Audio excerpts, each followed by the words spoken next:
मागे बघितलं आपण संविधान सभेची स्थापना कशी झाली, संविधान सभेचा जर्नी कसा होता, रचना कशी होती, तसं त्याच्यानंतर भारतीय घटनेची ठळक वैशिष्ट्ये. भारतीय घटनेची खूप वास्ट वैशिष्ट्ये आहेत. त्याच्यापैकी एक आहे सर्वात मोठी लिखित घटना आहे. म्हणजे भारताची घटना ही प्रामुख्याने एक लिखित घटना आहे सर्वात मोठी. त्याच्या जर कम्पेअरला जर म्हटलं ब्रिटिश घटना ही एक अलिखित घटना आहे, ती लिखित नाही आहे. ब्रिटिशची जी घटना आहे ती अलिखित आहे. म्हणून भारताची जी घटना आहे ती खूप मोठी आहे आणि तिला खूप वेळ लागला तर लिहायला. त्याच्यानंतर भारतीय घटना सर्व लिखित घटनांपैकी सर्वात मोठी घटना आहे. ती सर्वसमावेशक आहे आणि खूप मोठा तपशील आहे, त्याच्यामुळं ती खूप मोठी घटना आहे. आता त्याच्यामध्ये वेगवेगळ्या घटनादुरुस्ती केल्या होत्या. या घटनादुरुस्तीमध्ये नवीन नवीन कलमं टाकण्यात आली. ती आता घटनादुरुस्तीचा पाठ आपण वेगळा पाहणार आहे आणि कोणते कोणते भाग त्याच्यात आले ते आपण नंतर बघणार आहे. त्यामुळे जेव्हा घटना तयार झाली होती त्यावेळेस भारतीय घटनेमध्ये टोटल 22 भाग, 395 कलमं आणि 8 अनुसूच्या होत्या. त्याच्यानंतर आतापर्यंत भारताच्या घटनेत 25 भाग, 461 कलमे आणि 12 अनुसूच्या आहे. ठीक आहे. आता ही आपली जी घटना आहे किंवा संविधान आहे ती एवढं मोठं काय, कारण त्याच्यामध्ये काय एकदम विस्तृत आहे, खूप अनुभव त्याच्यामध्ये समाविष्ट केला आहे. मूलभूत तत्त्व त्याच्यामध्ये ॲड केलेले आहे. त्याच्यानंतर 1935चे जे प्रशासकीय कायदे होते ते ॲड केले होते. देशाचा मोठा आकार आहे, वेगवेगळे कास्ट आहे, जाती आहे, जमाती आहे, मागासवर्ग आहे, वेगवेगळे प्रश्न आहे, केंद्र राज्यांची घटना एकाच राज्यघटनेत आहे. जम्मू काश्मीरची विशेष त्याच्यामध्ये संदर्भ होता. असे वेगवेगळे त्याच्यामुळे ती मोठी आहे. हे झालं पहिलं वैशिष्ट्य. दुसरी वैशिष्ट्य काय की ती विविध स्रोतापासून तयार केलेली घटना आहे. जवळजवळ आपण 60 देशांच्या घटनांचा विचार करून ही तयारी केलेली आहे. त्याच्यापैकी आपण काही विशेष बघणार आहे. तत्पूर्वी काय आहे की जो भाग तसा घटनेचा संरचनात्मक भाग जो आहे तो आपण 1935चा जो भारतीय शासनाचा कायदा आहे तिथून घेतलेला आहे. त्याच्यामध्ये जवळजवळ 250 तरतुदी आपण तिथून घेतलेल्या आहे. म्हणजे 1935च्या कायद्याच्या आधारावर जवळजवळ आपण 75% भाग घेतलेला आहे. म्हणजे 250 तरतुदी आपण तिथून घेतलेला आहे. तो कायदा म्हणजे भारतीय शासनाचा कायदा.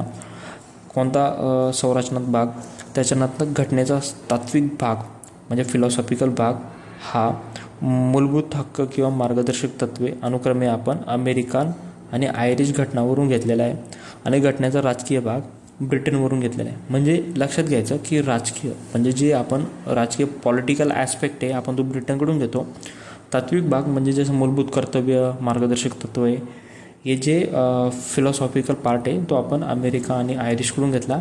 आणि जो स्ट्रक्चरल पार्ट आहे संरचनात्मक तो आपण स्वतःचा जो 1935चा कायदा होता तिथून घेतलेला आहे. आता वेगवेगळ्या देशाकडून घेतलेली आली. याच्यामुळे आपल्याला काय म्हणतात, एक उसनी घटना आहे किंवा ठिगळांचे कार्य असलेली कामे किंवा पश्चिमेचे अनुकरणे, म्हणजे कॉपी केली ना आपण म्हणजे पश्चिमेचे अनुकरण, त्याच्यामुळं त्याला म्हणतात. पण आपण त्या ठिगळांच्या कार्याला काय म्हणतो, सुंदर ठिगळांचे कार्य असा त्याला काय भारतीय संबोधत. ठीक आहे. विविध घटनांचे स्रोत जर बघितले त्याच्यामध्ये जर म्हटलं पहिलं भारतीय शासन कायदा 1935चा, त्याच्यामधून आपण घेतलं आहे संघराज्य योजना, न्यायव्यवस्था, लोकसेवा आयोग, आणीबाणीच्या तरतुदी, राज्यपालाचे पद, प्रशासकीय तपशील इत्यादी. आपण जवळजवळ 75% भाग म्हणजे 250 तरतुदी 1935च्या कायद्यानुसार घेतलेल्या आहे. ठीक आहे. त्या सोडून काय करायचं, जेवढं पण देशाने जेवढे पण बनवलेले आहे तेवढे लक्षात ठेवायचे. त्याच्या व्यतिरिक्त जर आला तर तो भारतीय शासन कायदा 1935 समजावा. म्हणजे सिंपल ट्रिक. त्याच्यापैकी ब्रिटिश घटनासाठी एक ट्रिक आहे. ब्रिटिश घटनेनं संसद आणि कायदा, ज्या शब्दामध्ये संसद आणि किंवा कायदा हे जर असेल तर ते ब्रिटिशची, म्हणजे जसं संसदीय शासन व्यवस्था आहे, संसदीय विशेष अधिकार आहे, द्विगृही संसद आहे, हे झाले संसदबद्दल. कायदा जर म्हटलं तर कॅबिनेट व्यवस्था आहे, त्याच्यानंतर कायदा करण्याची पद्धत आहे, कायद्याचे राज्य आहे असे. त्या व्यतिरिक्त फर्स्ट पास पोस्ट सिस्टम आणि एकच नागरिकत्व, एवढं आपण ब्रिटिश राज्यघटनेकडून घेतलेलं आहे. USA कडून घेतलं आहे. USA जर आलं तर ट्रिक म्हणून फक्त न्याय लक्षात ठेवायचं. न्याय जर म्हटलं तर त्याच्यामध्ये येतं न्यायव्यवस्थेचे स्वातंत्र्य, न्यायिक पुनर्विलोकन किंवा सर्वोच्च न्यायालय व उच्च न्यायालयांच्या न्यायाधीशास पदावरून दूर करण्याची पद्धत म्हणजे न्याय. तसं जर म्हटलं अजून त्याच्यामध्ये USA कडून मूलभूत हक्क घेतले आपण, उपराष्ट्रपतीचं पद घेतलं आहे, राष्ट्रपतीवरील महाभियोगाची पद्धत आहे म्हणजे कलम 61 राष्ट्रपतीचं जे महाभियोग होतं तिची जी पद्धत आहे ती USA कडून घेतलेलं आहे. आणि जे सर्वोच्च न्यायालय उच्च न्यायालयाचे जे न्यायाधीश आहे त्यांना कसं दूर केलं जातं त्याची पद्धत USA कडून घेतलेली आहे. म्हणजे आपण बघतो जे मोठे मोठे IAS अधिकारी आहे किंवा अध्यक्ष असतात आयोगाचे, त्यांना पदावरून काढण्यासाठी राष्ट्रपती जिम्मेदार असतो, पण ती पदावरून काढण्याची पद्धत काय आहे, जी सर्वोच्च न्यायालय उच्च न्यायालयाला काढण्याची जी पद्धत असते ती, पण ती पद्धत कोणाकडून घेतली आपण USA कडून. ठीक आहे. त्याच्यानंतर कॅनडाचं लक्ष ठेवायचं फेडरलिझम किंवा संघराज्य. कॅनडाकडून आपण काय घेतलं आहे, प्रभावी केंद्र असलेले संघराज्य, शेष अधिकार केंद्राकडे असण्याची तरतूद, म्हणजे जे आपण लक्षात घेतो की विशेष अधिकार जे असणार आहे ते केंद्राकडे जाणार. त्याच्यानंतर राज्यपालाची केंद्राचा प्रतिनिधी म्हणून नेमणूक, सर्वोच्च न्यायालयाचे सल्लागार अधिकार क्षेत्र. म्हणजे कॅनडा जर म्हटलं तर संघराज्य, विशेष अधिकार केंद्राकडं, राज्यपालाची नेमणूक आणि न्यायालयाचे सल्लागार अधिकार क्षेत्र कॅनडा. आयरिश जर म्हटलं, आयरिश राज्य धोरणाची मार्गदर्शक तत्वे, राष्ट्रपतीची निवडणूक पद्धत आणि राज्यसभेवर काही सदस्यांचे नामनिर्देशन.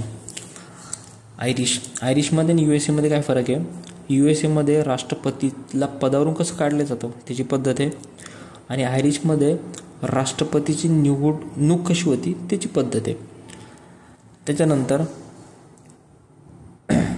कॅनडामध्ये राज्यपाल काय असतो, एक केंद्राचा प्रतिनिधी असतो आणि आयरिशमध्ये काय आहे, राज्यसभेवर सदस्य नामनिर्देशन असतं. ठीक आहे. त्याच्यानंतर ऑस्ट्रेलियाकडून काय घेतलं आपण, समवर्ती सूची, संसदेच्या दोन्ही सभागृहांची संयुक्त बैठक, व्यापार व वाणिज्याचे स्वातंत्र्य.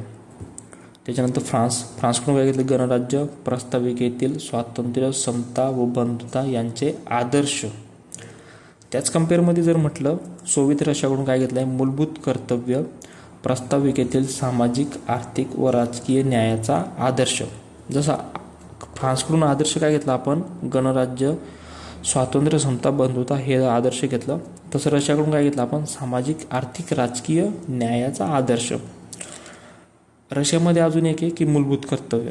त्याच्यानंतर दक्षिण आफ्रिकेकडून काय घेतलं आपण, घटना दुरुस्तीची पद्धत आणि राज्यसभेच्या सदस्यांची निवडणूक.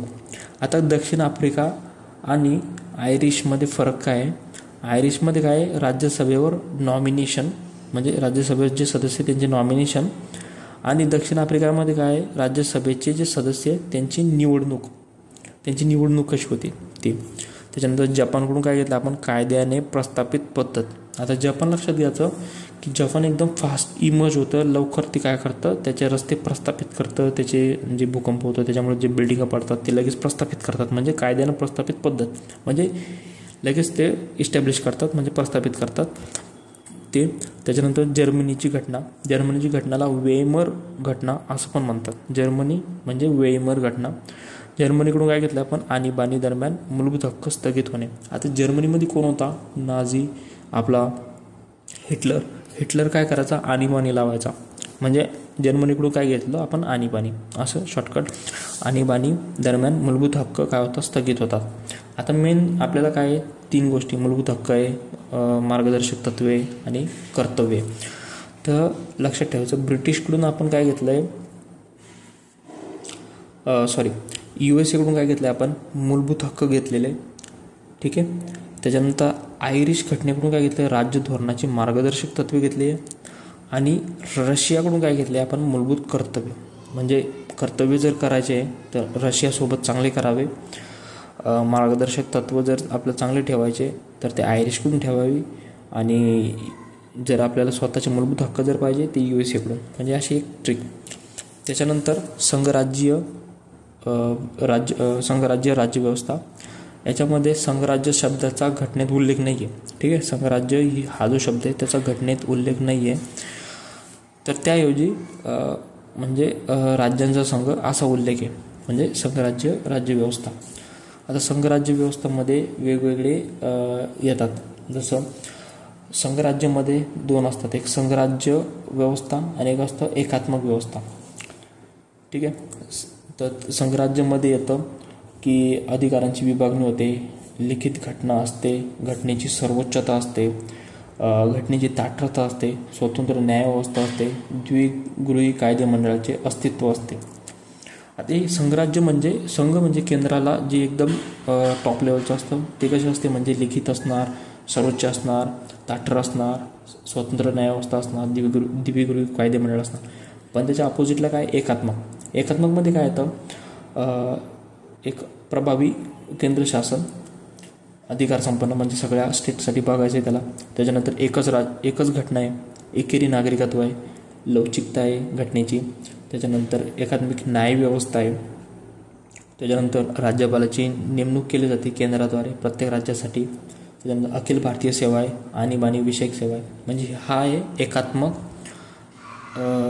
वैशिष्ट्ये आणि पूर्वीची जी होती ती संघराज्य वैशिष्ट्ये. आता याच्यामध्ये संघराज्य शब्दाचा उल्लेख नाही आहे, पण काय आहे, कलम 1मध्ये राज्यांचा संघ असा उल्लेख आहे. पण डॉक्टर बाबासाहेब आंबेडकरांनी याच्यामध्ये काय सांगितलं, दोन कारणं सांगितले.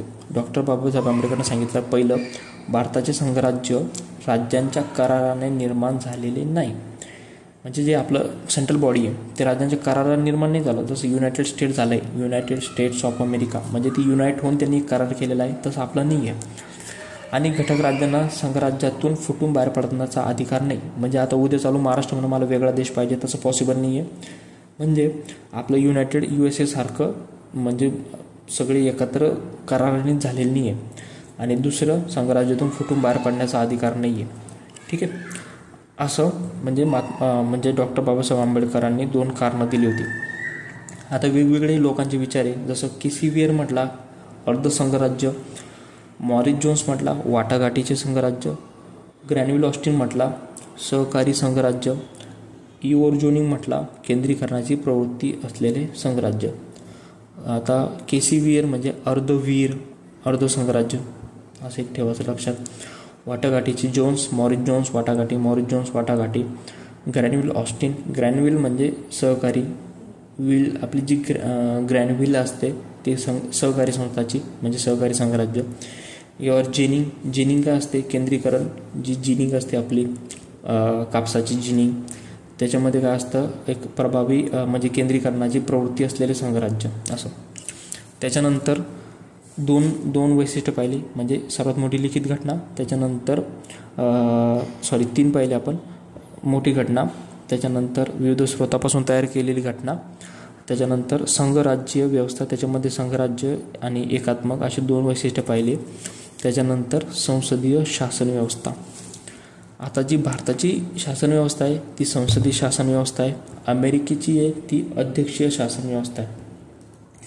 असा संसदीय त्याची वैशिष्ट्य काय, कारण संसदीयमध्ये काय असतो, राष्ट्रपती नामधारी असतो, पंतप्रधान वास्तव असतो, मंत्रिमंडळाची कायदेमंडळाप्रती सामुदायिक जबाबदारी असते, मंत्री कायदेमंडळाचे सदस्य असणे, कायदेमंडळ बहुमत असलेलाच पक्ष सरकार असतो, कनिष्ठ सभागृहाचे विसर्जन होत राहते, कनिष्ठ म्हणजे लोकसभेचे विसर्जन होत राहते. त्याच्यामुळे संसदीय म्हणजे संसद काय असते ना, एक चेंज होत असते. संसद म्हणजे लोकसभा आणि राज्यसभेचा भाग असतो. म्हणजे आपलं कशी आहे, संसदीय शासन पद्धती आहे. अमेरिकेमध्ये कधी अध्यक्ष म्हणजे कसं, एखादा अध्यक्ष असतो तो पूर्ण देशाला काय करतो, लीड करतो. संसदीयमध्ये आपण संसदीयमध्ये लोकसभा राज्यसभा मंत्रिमंडळ असतं, ते पूर्ण त्याच्यातला एक मंत्री असतो, तो सगळ्यांसाठी काय असतो, वास्तव प्रमुख असतो, त्याला म्हणतो आपण पंतप्रधान. त्याच्यानंतर भारतीय संसद ब्रिटिश पार्लमेंटप्रमाणे सार्वभौम नाही. आता एवढं लक्षात ठेवायचं की आपली जी संसद आहे ती ब्रिटिश पार्लमेंटप्रमाणे सार्वभौम नाही.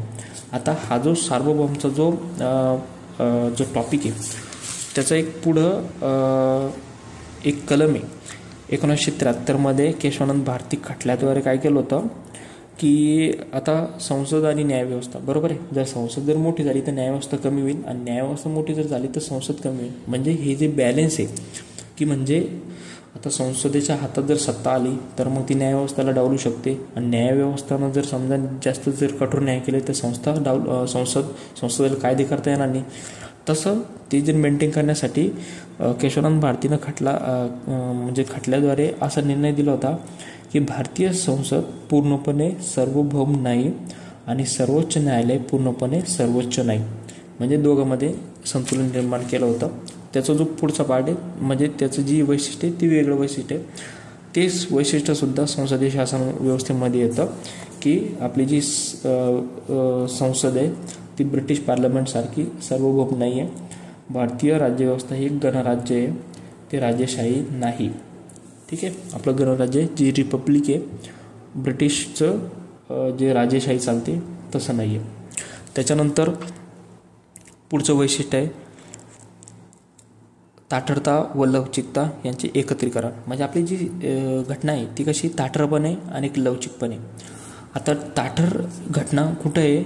USA, स्वित्झर्लंडमध्ये, ऑस्ट्रेलियामध्ये अशा विविध देशांमध्ये काय असणार आहे ताठर घटना आहे. आणि लवचिक घटना कुठे आहे? ब्रिटनमध्ये. भारतामध्ये कसे दोन्ही पण आहे. आता लवचिक आणि ताठर असं काय आहे? आता त्याच्यामध्ये काय असतं ना की मूलभूत हक्क आहे किंवा मार्गदर्शक तत्व आहे ते जर बदल नाही तर संसदेच्या विशेष बहुमताची आवश्यकता असते. आणि आपल्याला एखादा जर कायदा तयार करायचा आहे तर काही जे तरतुदी असतात संसदेच्या त्या साध्या बहुमताने सुद्धा पारित केल्या जातात. म्हणजे हे बहुमताचा फरक पडतं. जसं मूलभूत हक्क आहे, मार्गदर्शक तत्व आहे, संसदेच्या विशेष बहुमताची आवश्यकता असते. याच्यासाठी प्रत्येक सभागृहातून हजर किंवा मतदानात भाग घेणारे जे सदस्य असतात टू थर्ड बहुमताने व एकूण सदस्य संख्येच्या हाफ म्हणजे 1/2 बहुमताने ते पारित होणे गरजेचे असते. ठीक आहे, म्हणजे सहभाग किती पाहिजे? 2/3 जणांचा बहुमताने आणि पारित होणे हाफ जणांचा. आणि आता याच्यामध्ये याचं डिस्ट्रीब्युशन पुढच्या टॉपिकमध्ये दिलेलं आहे, ते आपण पुढे पाहणार आहे. त्याच्यानंतर पुढचं वैशिष्ट्य आहे आपलं संसदीय सार्वभौमत्व, न्यायिक सर्वोच्चता यांचे संतुलन. आता आपण मागे बघितलं की आपली संसद पूर्णपणे सार्वभौम नाही आणि सर्वोच्च न्यायालय पूर्णपणे सर्वोच्च नाही. आता याच्यामध्ये काय केलं? बॅलन्स केलं. आणि बॅलन्स कोणत्या खटल्यानुसार केलं होतं? केशवानंद भारती खटल्याद्वारे. त्याच्यानंतर पुढचं वैशिष्ट्य आहे स्वतंत्र व एकात्मिक न्यायव्यवस्था. म्हणजे आपली जी न्यायव्यवस्था आहे ती स्वतंत्रपणे, सर्वोच्च न्यायालय म्हणजे स्वतंत्र, म्हणजे ते कोणाच्या अंडर येत नाही. एकात्मिक न्यायव्यवस्था म्हणजे प्रत्येक राज्यासाठी वेगवेगळे, जसे उच्च न्यायालय प्रत्येक राज्यासाठी वेगवेगळे दिले त्याच्यामुळं. त्याच्यानंतर आपल्या वैशिष्ट्य काय? आपल्याला मूलभूत हक्क दिलेले, त्याचे एक विशिष्ट चॅप्टर वेगळा आहे. राज्यधोरणाची मार्गदर्शक तत्त्वे दिलेली आहे. आता मूलभूत हक्क कोणाकडून घेतलेले? मूलभूत हक्क आपण USA कडून घेतले. अमेरिका, म्हणजे आपण लक्षात ठेवा की अमेरिकाला आपण शिकायला जातो, म्हणजे आपले सर्वात जास्त पॉप्युलेशन कुठे आहे? अमेरिकेमध्ये. तर अमेरिका आपल्याला हक्क प्रोव्हाइड करते, म्हणजे मूलभूत हक्क. त्याच्यानंतर राज्य धोरणाची मार्गदर्शक तत्त्वे ही आपण कोणाकडून घेतले? आयरिशकडून घेतलेली आहे. मग ही तत्त्वे नाविन्यपूर्ण वैशिष्ट्ये आहे असं कोण म्हणतं? डॉक्टर बाबासाहेब आंबेडकर. म्हणजे डॉक्टर बाबासाहेब आंबेडकर यांच्या मते म्हणजे राज्यधोरणाची मार्गदर्शक तत्त्वे ती काय आहे? नाविन्यपूर्ण वैशिष्ट्ये. आता राज्यधोरणाची मार्गदर्शक तत्त्वेमध्ये एक खटला आहे. त्या खटल्याला म्हणतात मिनर्वा मिल्स खटला 1980चा. त्याच्यामध्ये काय दिलं आहे? सर्वोच्च न्यायालयाने असं घोषित केलं की भारताची घटना मूलभूत हक्क व मार्गदर्शक तत्त्वे यामध्ये संतुलनाच्या आधारशिलेवर आधारलेली आहे. ऑब्व्हियसली मूलभूत हक्क आणि मार्गदर्शक तत्त्वे. मूलभूत हक्क हे एका व्यक्तीला दिलेले मूलभूत हक्क आहे व्यक्तीला, आणि मार्गदर्शक तत्त्वे म्हणजे एखाद्या राज्याला दिलेले तत्त्वे त्यांना ती धोरणात आणली पाहिजे. म्हणजे ह्याचे काय संतुलन आहे हे मिनर्वा मिल खटल्या 1980नुसार असं दिलेलं आहे. त्याच्यानंतर पुढचं वैशिष्ट्य आहे मूलभूत कर्तव्य आपल्याला माहिती आहे की प्रत्येक नागरिकाला, देशात जो नागरिक असतो त्याला मूलभूत कर्तव्य असतात, म्हणजे कर्तव्याचं पालन करावं लागतं. जसं स्वर्णसिंग समिती 1976, स्वर्णसिंग समिती स्थापन केली होती 1976मध्ये. त्यानं 42वी घटनादुरुस्ती केली होती. 42वी घटनादुरुस्ती 1976. त्याच्यामध्ये भाग ॲड केला होता. आता भाग 3 होता मूलभूत हक्क, भाग 4 आहे राज्य धोरणाचे मार्गदर्शक तत्व. मग भाग 4च्या नंतर इमिजिएट याला फसवलं भाग 4A त्याच्यामध्ये पहिले सुरुवातीला 10 कर्तव्य ॲड केली होती आणि 11वे कर्तव्य हे 86वी घटनादुरुस्ती 2002 नुसार 11वे कर्तव्य ॲड केलं होतं. आता ही जी कर्तव्य ॲड केली, भाग तर आला, पण त्याच्यानंतर कलम आला, कलम 51A. कारण राज्य धोरणाचे मार्गदर्शक तत्वे कलम 51पर्यंत आहे. त्याच्यानंतर 51A मूलभूत कर्तव्य, अशी आपण मूलभूत कर्तव्य ॲड केली होती. ही भारतीय घटनेची वैशिष्ट्ये. त्याच्यानंतर आणीबाणी विषयक तरतुदी, आपण वेगवेगळ्या आणीबाणी राबवली जाते आपल्या याच्यामध्ये. जसं राष्ट्रीय आणीबाणी कलम 352 नुसार असते. राष्ट्रीय आणीबाणी म्हणजे जसं कोणी आपल्यावर आक्रमण केलं, काही युद्ध झालं, तर ती राष्ट्रीय लेवलची आणीबाणी असते. ती 352 म्हणजे सर्वात पहिले ती येते. त्याच्यानंतर घटक राज्यातील आणीबाणी म्हणजे राष्ट्रपती राजवट. एक राष्ट्रीय आणीबाणी म्हणजे काही युद्धबिद्ध झालं आपल्यावर, मग ती राष्ट्रीय पूर्ण देशासाठी लावली जाते. राष्ट्रपती राजवटमध्ये प्रत्येक एखाद्या राज्यात काहीतरी म्हणजे एखादी त्यांची संस्था बिघडली, काही झालं, त्याच्यानुसार राष्ट्रपती राजवट लावली जाते. त्याच्यामध्ये 2 कलम आहे. एक आहे कलम 356. कलम 356मध्ये काय, राज्यातील घटनात्मक यंत्रणा अपयशी ठरल्यास, म्हणजे एखादी परिस्थिती जर राज्याच्या याच्या बाहेर जर गेली, कंट्रोलच्या बाहेर गेली, तर तिथे राष्ट्रपती राजवट लावली जाते. जसं मणिपूर आहे, पण मणिपूरमध्ये जे प्रश्न झाले त्याच्यामुळं त्यांनी राष्ट्रपती राजवट लावायला पाहिजे होती, पण ती झाली नाही, कारण ती घटनात्मक यंत्रणा अपयशी ठरली होती. कलम 356 नुसार पाहिजे होती. त्याच्यानंतर कलम 365 नुसार अजून एक होती. त्याच्यामध्ये काय, केंद्राचे निर्देश पाळण्यास राज्य अपयशी जर ठरलं. आता एखाद्या राज्याला केंद्राने जर निर्देश दिले, तुला हे निर्देश पाळायचे, त्यानं जर पाळले नाही तर मग राष्ट्रपती राजवट येते तिथं, कलम 365. जसं महाराष्ट्रामध्ये झालं तर 2019मध्ये इलेक्शन झाले नाही, प्रॉपर कुठलंही सरकार स्थापन झालं नव्हतं. त्याच्यामुळं ते गॅप जो मेंटेन झाला, त्याच्यामध्ये काय होतं, कार्यभार तर चालवायचा आहे, त्यामुळे तो कार्यभार चालवण्यासाठी ती केंद्राकडे केंद्राने जे निर्देश दिले होते की बाबा तुम्ही या तारखेपर्यंत स्थापन झाली नाही, त्याच्यामुळं मग ती राष्ट्रपतीच्या राजवटीमध्ये चालले गेले. त्याच्यानंतर वित्तीय आणीबाणी, तिसरी आणीबाणी, त्याच्यामध्ये म्हणजे वित्तीय स्थैर्य जर झालं, वित्तीय धोका जर निर्माण झाला, तर कलम 360 लावले जाते. म्हणजे असे 3 आणीबाणी, राष्ट्रीय आणीबाणी, एक राष्ट्रीय राजवट म्हणजे घटक राज्यातील आणीबाणी, आणि एक आहे वित्तीय आणीबाणी. त्याच्यानंतर पुढचं वैशिष्ट्य आहे आपल्या घटनेचं, ते एक एकेरी नागरिकत्व. म्हणजे आपल्याला काय एकेरी नागरिकत्व दिलं आहे. अमेरिकेसारखं 2 दोन्ही म्हणजे राज्याला वेगळं, केंद्राला वेगळं, तसं काहीच नाही आहे. याच्यामध्ये फक्त एकच दिलेलं आहे. त्याच्यानंतर आपलं जे मतदान पद्धती आहे, सार्वत्रिक प्रौढ मतदान पद्धती आहे. म्हणजे लोकसभेची इलेक्शन होणार पूर्ण राज्यासाठी होणार, राज्याची इलेक्शन जे होणार ते पूर्ण जिल्ह्यासाठी होणार. म्हणजे प्रौढ मतदान पद्धती आहे. म्हणजे प्रत्येक व्यक्ती 18 वर्षावरील व्यक्ती तो काय करतो, मतदान करतो. आता याच्यामध्ये एक कलम आहे कलम 326. कलम 326 नुसार काय दिलं त्याने, सार्वत्रिक प्रौढ मतदानाच्या व्यवस्थेची तरतूद केलेली आहे आपल्याला. आणि आपल्याला 18 वर्षाच्या वर जो भी व्यक्ती असतो त्याला मतदान करण्याची ही असते, म्हणजे त्याची ही संमती दिलेली आपल्याला. आता त्याच्यामध्ये काय झालं होतं, 61वा घटनादुरुस्ती 1988. आता 61वी घटनादुरुस्ती 1988 पूर्वी काय होतं की आपल्याला मतदान करण्यासाठीचं वय होतं 21. ते 21 वरून किती केलं, 18 केलं. ठीक आहे.